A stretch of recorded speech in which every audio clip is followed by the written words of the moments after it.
अस्सलाम वालेकुम फ्रेंड्स, क्या हाल है। उम्मीद करती हूँ कि सब अच्छे होंगे और बहुत अच्छे से सबकी गार्डनिंग चल रही होगी। तो आज का जो हमारा टॉपिक है वो है डहलिया सीडलिंग को ट्रांसप्लांट करना है हमने। तो यही सीखेंगे कि किस तरह से अपने प्लांट्स को, ये जो बेबी प्लांट्स तैयार हुए हैं सीडलिंग से, इनको हम दूसरे पॉट्स में कैसे शिफ्ट कर सकते हैं। तो ये मैं आपको दिखाती हूँ कि जैसे जैसे मुझे सीड्स मिलते गए, क्योंकि जब मैं सीड्स संभालती हूँ तो जो पहले कलेक्ट करती हूँ वो नीचे रखे जाते हैं बॉक्स में, और जो लास्ट में एंड तक बाज़ोकात बनते रहते हैं तो उनको मैं साथ के साथ सेव करती रहती हूँ। तो फिर वो मुझे जैसे जैसे मिलते गए मैं सीडलिंग करती गई। तो ये सबसे पहले मैंने ये वाला पॉट और ये वाला पॉट जो है ये ग्रो किया था, यानी कि इनमें सीडलिंग की थी। उसके बाद मैंने इस वाले पॉट में सीडलिंग की थी जो मैंने आपको दिखाया भी था। और लास्ट में जब मेरे सेव किए हुए सीड्स मुझे मिले तो ये देखें, ये एक मट्टी की कनाली है जिससे कि घड़े वगैरह होते हैं। तो इसमें मैंने जस्ट भालू मट्टी डाल के तो मैंने इसमें सीडलिंग की थी। तो माशाल्लाह देखिए कितना अच्छा रिज़ल्ट है इसका। करती तो मैं पहले भी हूँ, काफ़ी अरसे से कर रही हूँ, बट इतनी ज़्यादा मिकदार में नहीं करती थी, बस एक दो पॉट ग्रो कर लिए। तो इस दफ़ा माशाल्लाह काफ़ी सारे सीड्स थे मेरे पास, तो मैंने सारे के सारे ग्रो कर लिए। तो जो सबसे पहले ग्रो किए थे उनका रिज़ल्ट कुछ यूँ है, ये देखें। और ये देखें इस तरह से, ये कुछ आपको होल्स वगैरह नज़र आ रहे होंगे लीव्स में। तो ये पेस्ट ने अटैक कर दिया था और कुछ गार्डन में कीड़े वगैरह आ गए थे, तो वो काफ़ी मेरे प्लांट्स को डैमेज करके गए हैं, बट काफ़ी हद तक मैं इन पे काबू पा चुकी हूँ। तो इससे पता चलता है कि ये वाले जो मेरे पॉट्स हैं इनमें मैंने गोबर खाद और थोड़ी सी सैंड और गार्डन की मिट्टी मिक्स करके सीडलिंग की थी, और ये वाली जस्ट भल वाली मिट्टी थी। तो रिज़ल्ट तो इसका भी अच्छा है, लेकिन थोड़े तकरीबन 10-15 दिन का गैप था इनमें। ये पहले ग्रो किए थे और ये वाले मैंने बाद में ग्रो किए थे। तो माशाल्लाह बहुत अच्छा रिज़ल्ट मिला है। तो चलें इनको हम ट्रांसप्लांट करते हैं। ये मैंने 4-5 पॉट्स लिए हैं और इनमें मैंने मिट्टी डाल ली है, भल वाली मिट्टी और थोड़ी सी कंपोस्ट। और ये देखें, आपको टी लीव्स वगैरह नज़र आ रहे होंगे इस तरह से, चाय की पत्ती धो के सुखाई हुई है, वो मैंने अच्छी मिकदार में इनमें शामिल कर दी है। तो जब सीडलिंग को ट्रांसप्लांट करना है तो कोशिश करें कि हल्की हल्की नमी हो मिट्टी में, बहुत ज़्यादा नमी ना हो, ताकि अगर हम थोड़े रूट्स के साथ थोड़ी सी मिट्टी को निकालना चाहें तो वो इजीली बंद, यानी कि मिट्टी का बाउल थोड़ा सा आ सके उसके साथ, इन रूट्स के साथ। तो करना ये है हमने कि इस तरह से यूं लेंगे।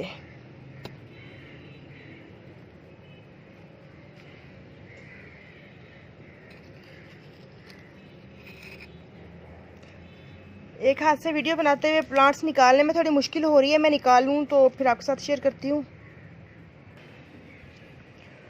तो यूं रंबी के साथ मैंने कुछ प्लांट्स तो निकाल लिए हैं। तो आई थिंक कि आपको समझ आ रहा होगा कि किस तरह से, इस तरह छोटा सा रूट बाउल ही निकाल लेना है हमने इस तरह। तो ये देखें, इस तरह साइड से डाल के तो यूं ऊपर उठाएंगे, क्योंकि अगर इसकी रूट्स को थोड़ी बहुत हवा लग भी जाती है तो कोई टेंशन नहीं होती, प्लांट चल जाता है, कोई परेशानी वाली बात नहीं होती इसमें। तो इसी तरह मैं निकाल के सारे प्लांट्स को इन पॉट्स में लगा लूँगी।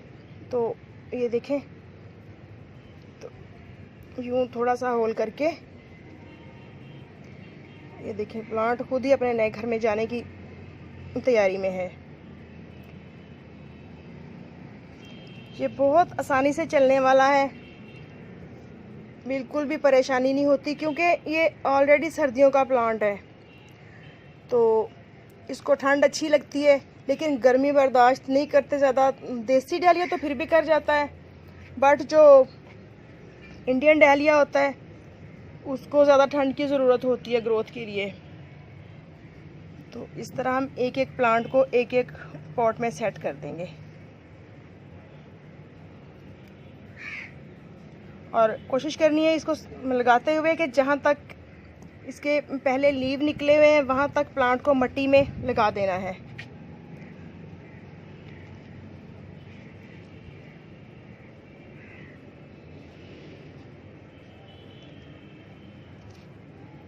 मैं तो कंबाइन भी लगा लेती हूँ प्लांट्स के साथ। ज़रूरी नहीं कि एक पॉट में एक प्लांट ही लगाया जाए। ये तो सीडलिंग ट्रांसप्लांट करनी थी और आपके साथ शेयर करना था, तो इसलिए मैं जस्ट एक एक ही लगा रही हूँ। और पॉट भी छोटे लिए हैं मैंने, लेकिन जैसे गार्डन में बहुत सारे प्लांटर्स पड़े होते हैं, तो जहाँ जहाँ आपको स्पेस नज़र आए कि इस पॉट में स्पेस है मज़ीद एक दो प्लांट्स के लिए, तो आप दूसरे प्लांट्स के साथ शेयर करके तो आप डहलिया के प्लांट्स को ग्रो कर लें, क्योंकि ये डहलिया काफ़ी ऊपर चला जाता है और दूसरे प्लांट्स जो होते हैं वो नीचे रह जाते हैं। तो यूँ रख के, और इसके लिए छोटे प्लांटर में उतनी अच्छी ग्रोथ नहीं होती इनकी जितनी खुली स्पेस में होती है। तो मैं जैसे मैं बता रही हूँ कि मैं दूसरे प्लांट्स के साथ इनको लगा देती हूँ शेयर करके।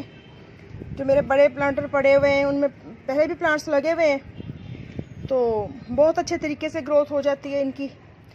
यूँ मैंने आपको दिखा दिए हैं लगा के। तो इस तरह से आप भी बहुत इजी तरीके से अपने डहलिया के सीडलिंग को ट्रांसप्लांट कर सकते हैं। मज़ीद फिर माशाल्लाह मेरे पास तो बहुत से प्लांट्स हैं, इसके काफ़ी सारी सीडलिंग पड़ी है। तो जैसे जैसे फिर मुझे समझ आएगी जगह जगह, यानी कि मुझे एहसास होगा कि इस प्लांटर में जगह है, ये जैसे मैं तुम्हें आपको दिखा ही दूँ। ये देखें, ये इस बेल के साथ भी मैं लगा सकती हूँ, और ये वाले मेरे प्लांटर में जगह है काफ़ी, 2-3 प्लांट मैं इसमें लगा सकती हूँ। इसके अलावा यहाँ पे लगा सकती हूँ, ये एक किनारे पे भी लगा दें तो प्लांट बहुत अच्छा चल जाता है। और ये मॉर्निंग ग्लोरी की बेल मेरी यूँ जा रही है, तो अगर मैं चाहूँ तो इसमें मैं 2 या 3 प्लांट लगा सकती हूँ इजीली, क्योंकि ये 16-16 इंच के 18 इंच के पॉट्स हैं, तो काफ़ी खुली स्पेस है।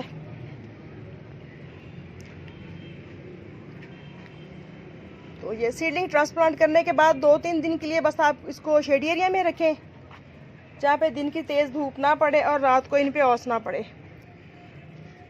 तो 4 दिन के बाद फिर हम इनको नॉर्मल यूँ लाइन में कहीं भी रख दें धूप में, तो बहुत अच्छे ग्रोथ करते हैं ये प्लांट्स।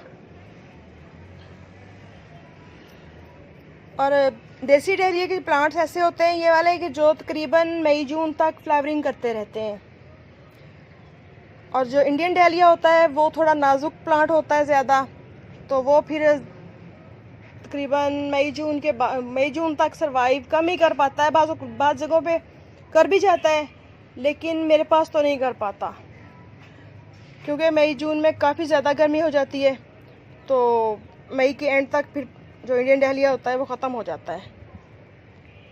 तो आई थिंक कि आपको समझ आ गई होगी अच्छे तरीके से।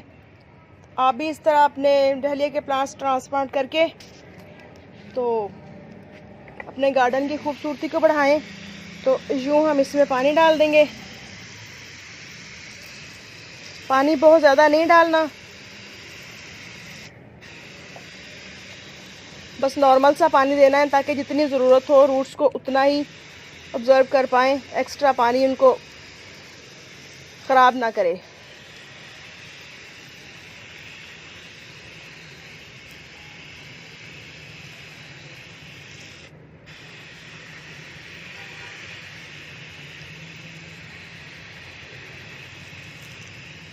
और इस प्लांट को जब तकरीबन ये 1.25 फीट का या आधे फीट का हो जाए, तो आप अगर पिंच कर देंगे तो ये फिर बहुत ज़्यादा हाइट पे नहीं जाएगा, नॉर्मल सी हाइट होगी और बुशी बन जाएगा प्लांट, और बहुत ज़्यादा मिकदार में फ्लावरिंग होगी इस पर। लेकिन मुझे तो काफ़ी हाइट वाले डहलिया के प्लांट्स अच्छे लगते हैं, इसलिए मैं इनकी पिंचिंग नहीं करती ऊपर से। आप चाहें तो कर भी सकते हैं,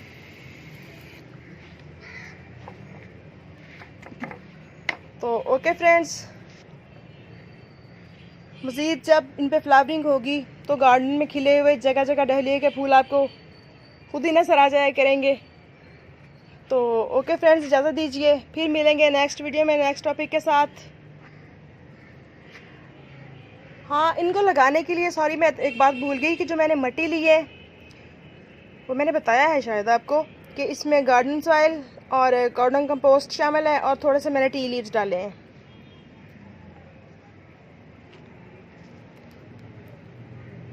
ओके, अल्लाह हाफिज़।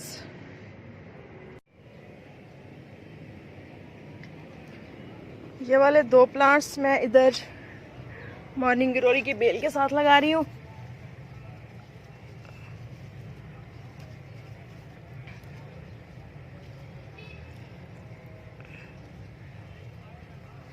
क्योंकि पॉट काफ़ी बड़ा है और रूट्स नीचे तक जाएंगी, काफ़ी अच्छी ग्रोथ होगी इनकी।